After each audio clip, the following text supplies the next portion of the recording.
Fala galera, vamos falar hoje sobre Revolução Francesa, perfeito? Ela dura de 1789 a 1799. Vamos dar uma falada no contexto que antecede a Revolução. Como é que ela se encontrava? Ela vivia uma crise econômica, né? A França ela era basicamente agrária. 80% da sua população vivia no campo. Então eles dependiam do campo, né?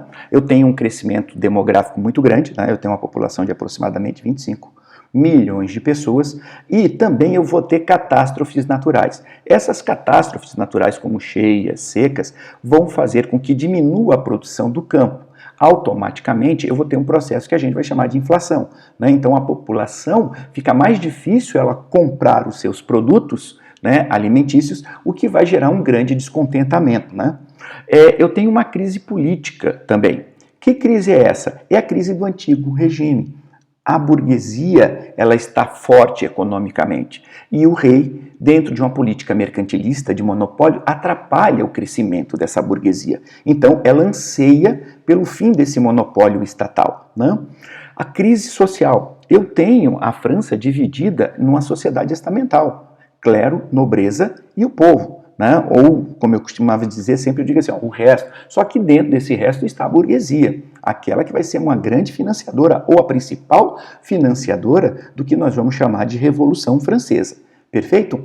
Além do que, o primeiro e o segundo estado, eles não pagavam impostos, ficando toda a carga tributária para o terceiro estado. Então, o terceiro estado trabalhava para sustentar o estado como um todo, o primeiro e o segundo estado juntos, né? Nós temos até uma caricatura da época que mostra isso. Você tem um terceiro estado velho, decrépito, né, cansado, sustentando, carregando nos seus ombros o primeiro e o segundo estado. Legal? Então, o que nós vamos ver agora? Nós temos um momento pré-revolução, efetivamente, pré-fase da revolução, que é o seguinte: o rei convoca os Estados Gerais, né? O que é a convocação dos Estados Gerais? É exatamente o seguinte: ele traz representante dos três estados, do primeiro, clero, do segundo, nobreza e terceiro, do povo. Qual é o objetivo disso? Apresentar uma proposta para resolver os problemas econômicos da França. Porque um pouco antes, quando um dos seus ministros apresenta uma solução que seria a cobrança de impostos do primeiro e segundo estado, eu tenho uma revolta chamada revolta dos notáveis, né? Que seria o primeiro e o segundo estado se opondo a pagamento de impostos. Então o que o rei faz? Eu vou botar no colo da Assembleia, convoca lá o pessoal e o seguinte, me apresenta lá a solução. Então o que acontece? Eu tenho o primeiro, o segundo e o terceiro estado, que tem 291 deputados no primeiro, eu tenho 270 no segundo e tenho 578 no terceiro estado. E o interessante, a votação não era por cabeça, certo? O voto era por estado, o que desagradava ao terceiro estado. Então o que acontece? Eu nem começo a apresentar a solução do problema, porque já há uma divergência em relação a como vamos votar. O terceiro estado, então, decide se retirar do Estado Geral e ele se tranca lá, ele vai para uma sala chamada a sala da Pelá, que era uma sala de jogos, e lá eles se autodeclaram Assembleia Nacional Constituinte. Perfeito? Bom, lá eles vão fazer o quê? Vão tomar a medida da criação de uma Guarda Nacional, financiada pela burguesia contra o rei. Neste momento, eu tenho o que nós vamos chamar de queda da Bastilha. A queda da Bastilha, ela está aí citada por quê?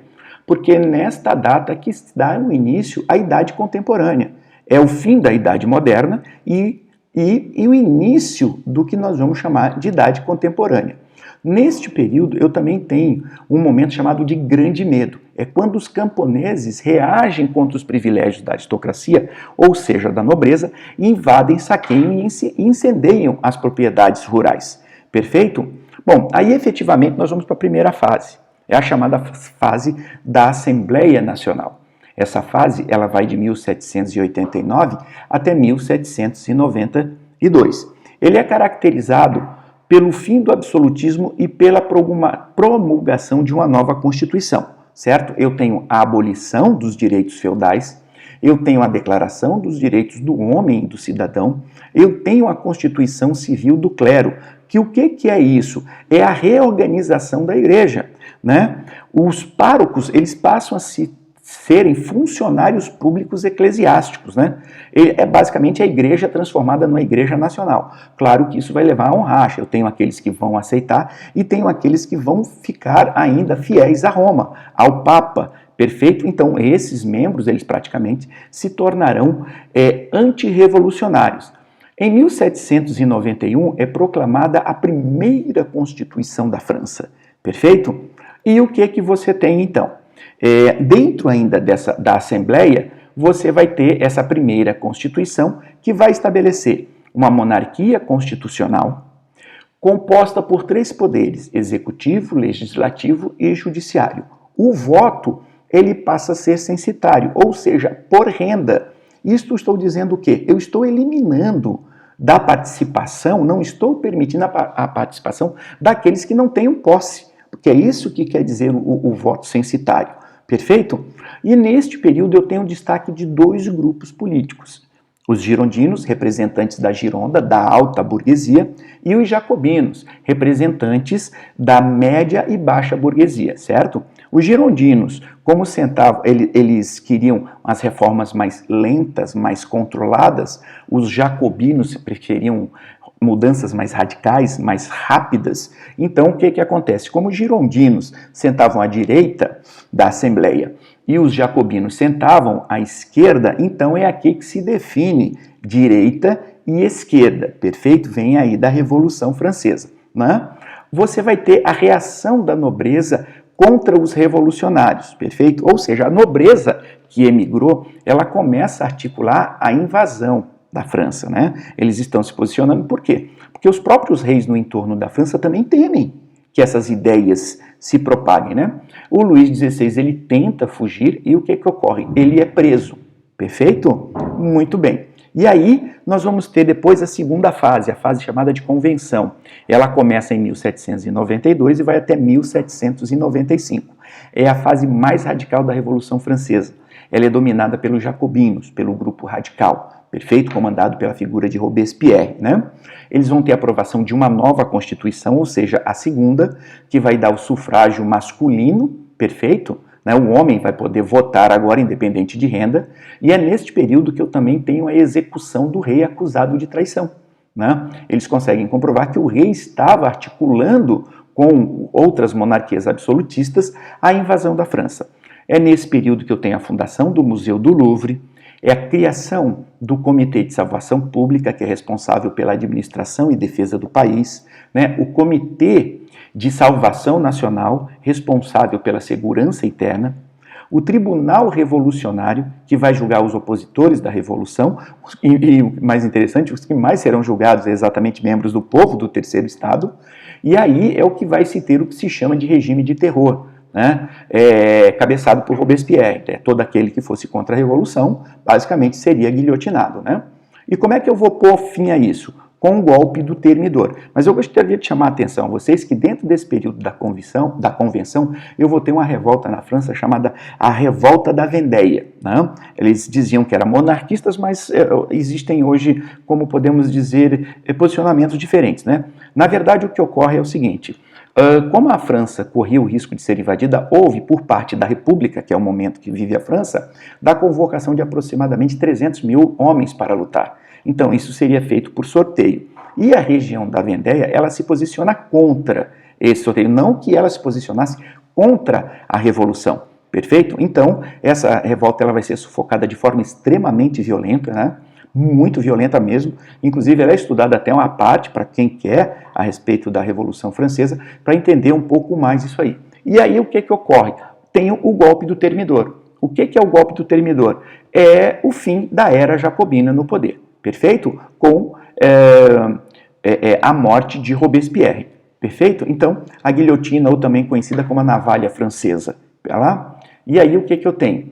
A terceira fase, chamada de diretório. Nesta fase, volta novamente os girondinos ao poder. Então eu tenho primeira fase girondina, segunda fase jacobina, terceira fase girondina. O governo é exercido por 5 membros, por 5 diretores. Eles vão enfrentar levantes populares, eles vão enfrentar crise econômica e social. Por quê? Porque além da ameaça externa, eu tenho revoltas como, por exemplo, a da Vendéia não foi resolvida. A Vendéia ela vai durar quase 4 décadas, né, de insatisfação na região pelo massacre que se gerou. Em 1796 vai surgir a figura de François Babeuf, que vai se intitular Graco, Babeuf e dos irmãos Graco. Perfeito? Chamado Conjura dos Iguais ou Conspiração dos Iguais. Ele quer a igualdade entre as pessoas e quer o fim da propriedade privada. Perfeito? Essa conspiração ela pode ser vista como precursor do movimento socialista moderno.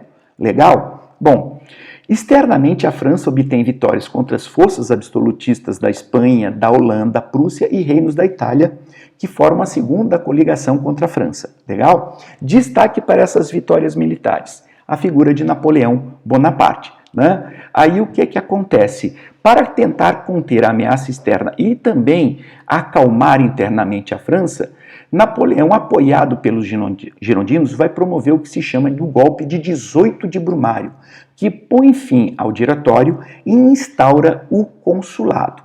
Então, a partir daqui, começa o que se chama de a Era Napoleônica, que nós vamos ver na próxima aula, que é exatamente a Era Napoleônica. Perfeito? Um abraço, pessoal.